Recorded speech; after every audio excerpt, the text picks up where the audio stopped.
So this is your boy man Mike here, about to answer some questions about the Atlanta Falcons trade rumors. Trade rumors are picking up because your boy Maxx Crosby wants out. All right, at least that's what I think. Just listening to the things that he said, maybe the Raiders can kind of,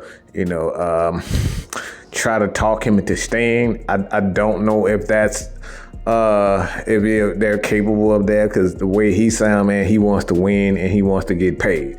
No more guaranteed. The team is pretty much pretty awful. I don't think he'll want to stay for that, but that's just me. So here are a few comments from the people. Brett says, Cousins for Crosby, even swap. Hell no. Hell no. Ain't no way in hell. If I'm the damn Raiders, why would I want Kirk Cousins at this age? Maybe you want him for the next 2 years or so and then ship Maxx Crosby out, maybe for a first round, maybe for a first and a third, maybe for a first and a second. I would think about it, but they would probably want more up from the Maxx Crosby deal. I just don't think, with the money that Kirk Cousins is going to generate, more than likely, if the Falcons can find a way to trade him, maybe they'll be able to trade him for a third or fourth or something like that, or a low second. Maybe that's something that you can come with, but I don't see the Falcons being able to trade him for a even swap. I just don't think that's a good deal for the Raiders. Also, sending the Pitts, Kirk, and a 4th round pick for Maxx Crosby, there's no way in hell.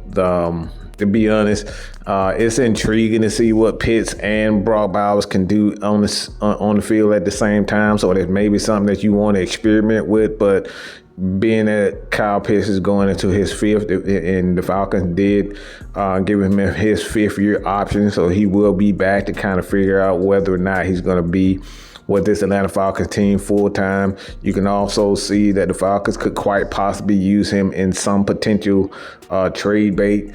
We will see as far as that is concerned. But Kirk Cousins, in my opinion, he could be traded. I don't think it's out of the question. And maybe the Raiders they want to experiment with a veteran quarterback before they, bring in their young quarterback and make sure that he's ready to play with them. So you never know, but I don't know if Kyle Pitts would be a good for them at this moment when they have Brock Bowers. Falcons can't afford Crosby because front office paying too much for Kirk. It really isn't as much as money. All right, y'all got to stop looking at the end.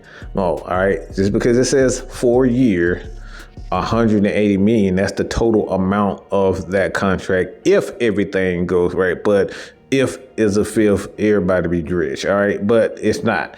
This is essentially a 90-year deal with the potential $10 million if he would have gotten hurt, all right? So this is a $90 million deal. It's not a $180 million. The Falcons can still afford to bring in a big free agent, particularly on the defense side of the ball. But just depending on where they're going with building this defense. If they feel like the front 4 is the way that they want to go, and they want to bring in cheaper linebackers and say guys like safeties and the secondary, I mean, you got to figure out whether or not Jesse Bates is going to be one of those guys that you're gonna make a part of your team. We'll see as far as that is concerned. But there's a lot of stuff that goes on to this particular one. But Falcons can't afford to bring in Maxx Crosby. The thing is there's going to be adjustments. Somebody's going to have to go. Anytime you bring in a huge contract, somebody's going to leave, all right?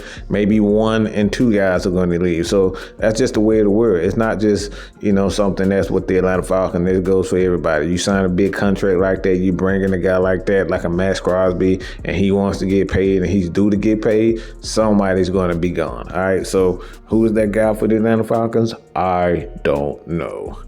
Call me crazy. I don't think the defensive player Myles Garrett is worth 1st round pick, especially in a draft that's D-line heavy. I would look to do a deal like the Giants for Burns and 2nd round pick, 5th, and a swap and swap picks. Sounds good to me. I actually agree. I don't believe because it's too much a risk. You're giving up two things. First of all, you're giving up the first round pick if you trade for a first round pick. And then second, you're giving up the big time money. You got to make sure that these guys will be able to play in your system and play in your scheme. And that's the huge risk when it comes down to this, man. And to be honest, like I said, I love Myles Garrett, but you don't know if he'll be able to play in this system with the Atlanta Falcons. The Falcons and some other teams have brought in players that they thought that was going to end up contributing to the team, and it just didn't work out for whatever reason, right? So I do like Myles Garrett. Would I take the chance to give a first round? Maybe one first round pick, and that's probably it. But I'm not spending multiple picks on a guy like Myles Garrett, who's already had some miles on him, and he's had quite a few a while, and quite a few injuries, and quite a few experiences. So he's a guy you can count on. Just looking at his resume, a hell of an athlete, man. But there's that question: how long can he stay healthy?